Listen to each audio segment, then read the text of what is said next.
avait la possibilité de retourner chez ses parents, comme le lui disait sa belle-mère. Elle avait la possibilité de retourner chez ses parents et être consolée. Peut-être c'était la consolation qu'elle voulait auprès de Naomi. Elle pouvait retourner chez ses parents, chez sa mère, et se consoler dans les bras de sa mère. Elle pouvait se consoler dans les bras de son père. Elle pouvait se consoler dans les bras de ses sœurs ou bien de ses frères. Elle pouvait se consoler dans les bras de son peuple.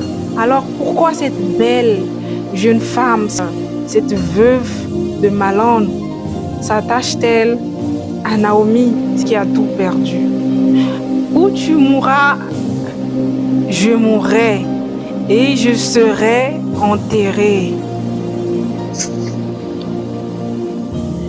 Que l'Éternel me traite dans toute sa rigueur, si autre chose que la mort vient à me séparer de toi.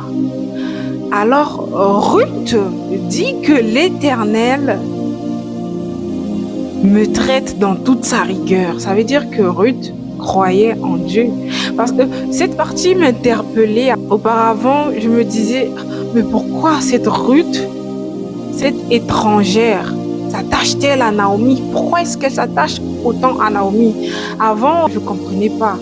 J'ai même plusieurs fois regardé l'histoire de Ruth à travers un film, mais jusque-là, je n'avais toujours rien compris. C'est en faisant cette vidéo que j'ai finalement compris pourquoi Ruth va-t-elle s'attacher à Naomi. Alors, écoutons bien cette partie. Que l'Éternel me traite dans toute sa rigueur. Ça veut dire que Ruth, ici, elle connaissait, elle comprenait qui est l'Éternel.